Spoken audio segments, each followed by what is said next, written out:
The open road, the perfect shot. But you've only got one camera with you. They say that it's small, they say that it's sleek, and they say that it's powerful. But is it the best travel camera money can buy?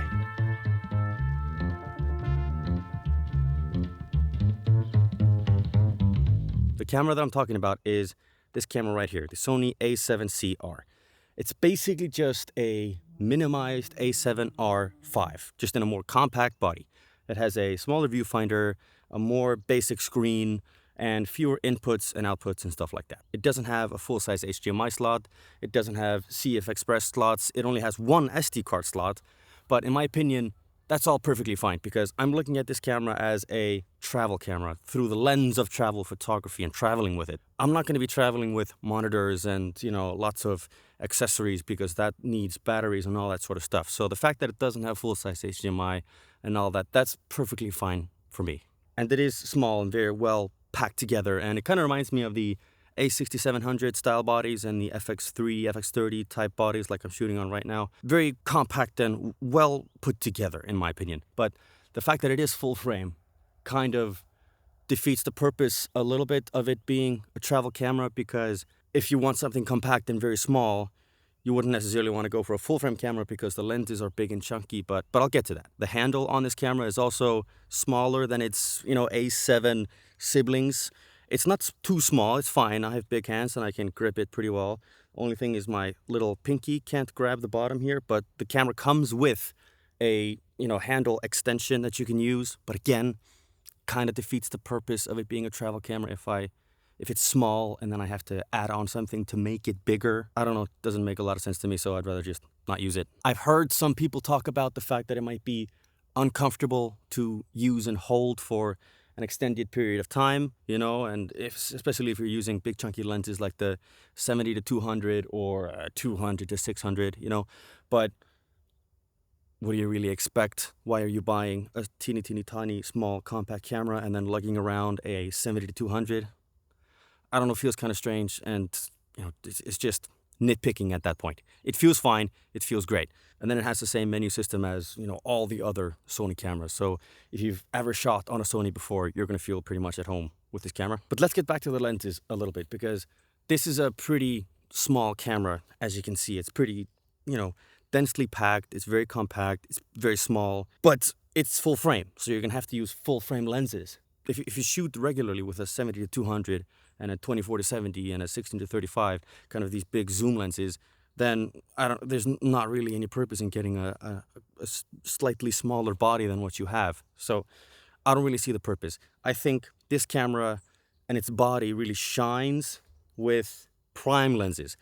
On this one right now, in this trip, I have a 24 1.4 G Master from Sony. This camera would really shine with prime lenses like this, the 24, the 35, a 50, and 85, stuff like that, because, this looks nice, compact, powerful. And you might think, 61 megapixels might be a little bit too much. My screen is only 4K, I won't see the whole resolution, but it's more about the usability of it, right? Because I'm a person who likes to crop a lot. I crop my images pretty heavily. Maybe, in post I might see another composition that I can get by changing the aspect ratio or by changing this and that. And I also like to maybe shoot a little bit wide sometimes so I can crop it in for both a wallpaper for my phone and a wallpaper for my computer or an Instagram story or stuff like that. So it's nice to have that flexibility with the resolution. The only kind of, I'm not going to say issue, but kind of hiccup and slightly annoying thing about this sensor is the fact that it is a little bit noisy. I mean, that's just what you get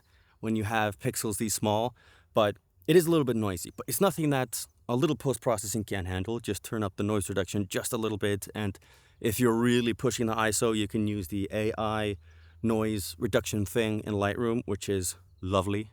The file sizes are also pretty big, but the fact that Sony offers uncompressed RAW, lossless compressed RAW in 3 sizes, and compressed RAW, it gives you, again, a lot of flexibility with what you're shooting. So if you don't need the 61 megapixels at that moment, you might want to shoot in 33 megapixels or even 15 if you want, and it's all going to be fine. The burst mode is also down from 10 frames per second in the A7R5 down to 8 frames per second in the A7CR. And I think that's because of some overheating issue, because you have to cram all of the internals of the A7R5 down to a body this small.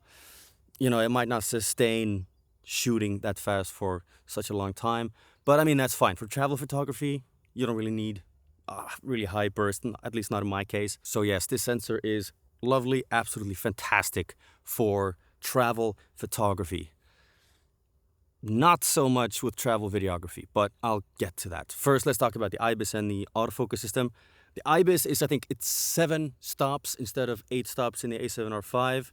Still better than 5.5 stops in some of the not-so-new Sony A7 cameras.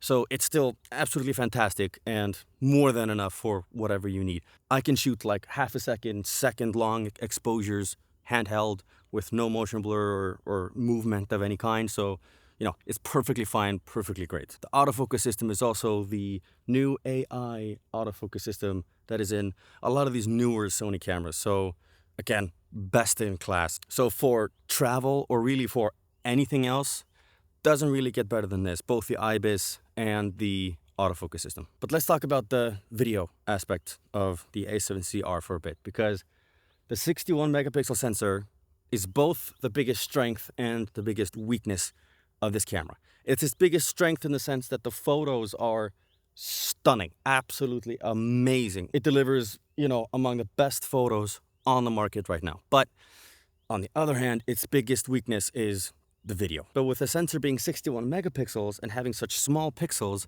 the video is just noisy. It's usable, you know, fully usable at the base ISOs, but anything outside of the base ISOs, it's pretty unusable. I might be kind of biased because I'm coming from the A7S III, so I'm pretty used to super clean images, but I'm used to being able to deviate a little bit from the base ISOs and get still pretty clean images. But even at the base ISOs, the sensor on this camera and the A7R5 are still pretty noisy, you know.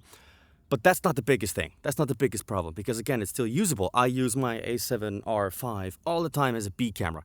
But the main issue is the rolling shutter. It is absolutely horrendous. Notice that I said I use my A7R5 as a B camera all the time. It will never be an A camera just because of the horrendous rolling shutter. The readout speed of this sensor, the time it takes for the camera to read out from the top of the sensor to the bottom of the sensor takes so long that you get an insane amount of the jello effect, the rolling shutter effect. So if you're shooting really anything else other than slight, you know, calm walking and talking or an interview setup or something, you know, pretty small, but as soon as you put on a lens that's a little bit longer, like an 85 or longer, or start shooting more high action, high movement stuff like car stuff or sports stuff or, you know, very fast adventure stuff, it just breaks down and becomes completely unusable, in my opinion, right? So the video capabilities are fine. It has all the same software features and all that sort of stuff that you would expect from any other Sony camera, but just the physics of this sensor, the readout speed, just cannot compete with anything else. But I mean, it's still usable. If you're just going to be shooting video postcards, something very calm, very stable, yeah, go for it. This is going to be great. You might need a tiny bit of denoising in post, but again, not a huge problem. But if you're going to be shooting pretty high action, high movement stuff, forget about it. Don't go for this one. And then my final thought is about the price and kind of where this camera sits in the market. This camera cost $3,000, not with the lens, just the body cost $3,000. Its sibling, the A7C II, cost $800 less. And those $800 are only getting you the 61 megapixel sensor and nothing else. So it's going to be the exact same camera, but just with a 61 megapixel sensor. Is that worth $800? I'm not sure.